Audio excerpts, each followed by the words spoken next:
August 20th, 1975, Chicago, Illinois. The city I was born is too hot in the summer, and it's too cold in the winter compared to many places on this planet. In the hospital where I was born, the woman who shared my mother's room tried to trade babies with her. As my mom tells it, this woman's baby Frank was ugly, and she wanted to trade me for him. Aren't all babies ugly when they're born? In photos, as a newborn, I looked pretty damn ugly. I remember sitting there on the floor as a child looking through photo albums trying to figure out what the hell my mom was talking about. I often wonder how Frank turned out. To be honest, I don't believe the story, but it's funny to think that someone would try to trade babies just after delivering one. If it's not true, it's pretty impressive that my mother came up with it. I'm not sure I'll ever have a child. I keep hearing that we're approaching into the world. Something like the alignment of our planets and our solar system will expose Earth to a black hole. I can't comprehend what that would be like, and I'm not sure a child should be part of something of that magnitude.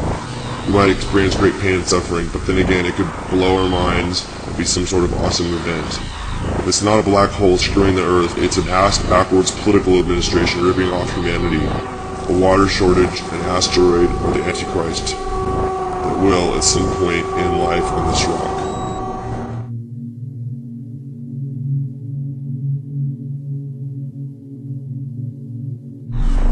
I have no idea why my parents wanted to move us from Chicago to one of the worst cities in America. I was 8 months old when we left for Shit Creek, Phoenix, Arizona. I often wonder how I would have turned out if I would have been raised in Chicago.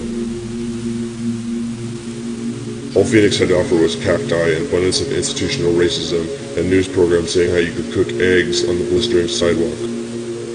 First my crayons melted, then my records melted. Work Alice Cooper records didn't matter over time. Now that he's become a born-again Christian golfer who makes employees at a sports bar he owned where face makeup he used to perform in.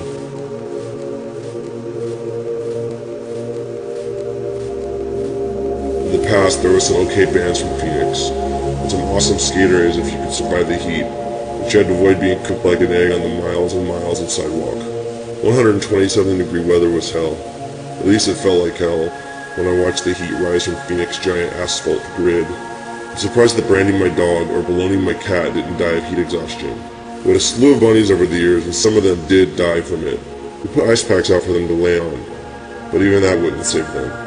Occasionally, the females had babies, and the fathers would kill them, leaving a bloody mess of bunny babies for us to deal with. They were cute, but none of them ever lived long, if they managed to beat the heat.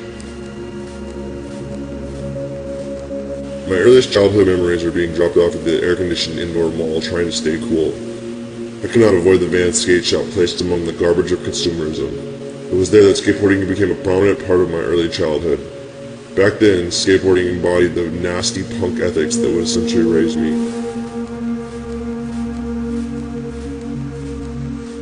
This was before the Nike bastardization, jock commercialization of the sport. In the mid-80s, skateboarding culture included companies like Alva and Skullskates, and freaks like Pusshead, Neil Blinder, Nadas Kopis, and Mark Gonzalez. Most importantly, the Thrasher skate rock compilations were surfacing. I remember when I walked into the van store and this older punk from a local band called Rabbit insisted that I buy the new Thrasher skate rock cassette. There was no way around it. He knew I needed it. I purchased it, and when I put the tape in my boombox, my life instantly changed. I was 10 or 11 years old, and I needed to hear bands like Septic Death, GFA, and The Accused.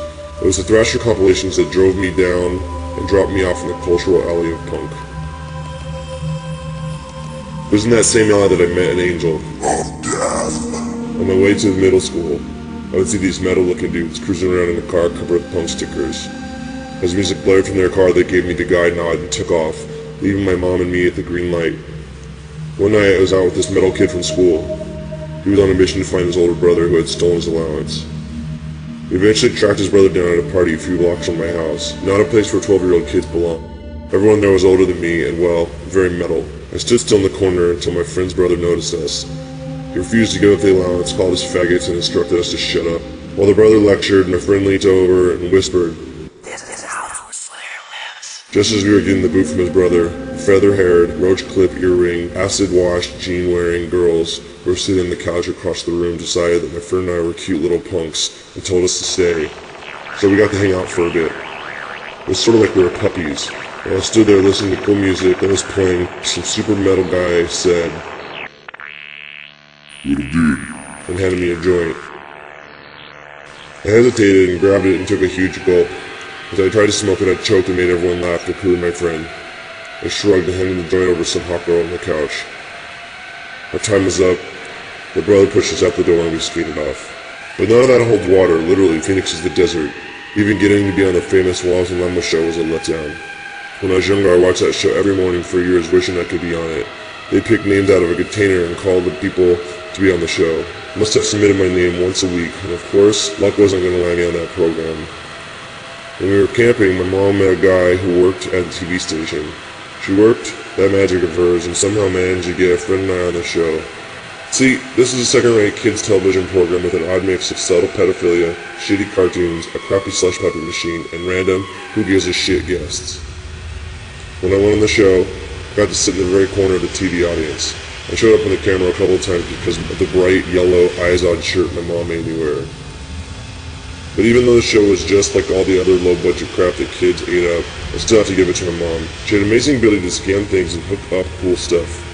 From getting to meet David Prowse, the actor who played Darth Vader, to getting to see the Thriller tour, even though Michael Jackson canceled the Phoenix date because the show didn't sell out, to having her friend sell me a kick-ass van with hidden compartments and Star Wars curtains to take on tour with my first band. My mom always did cool stuff. Plus, she created a real Arizona paint job. Me.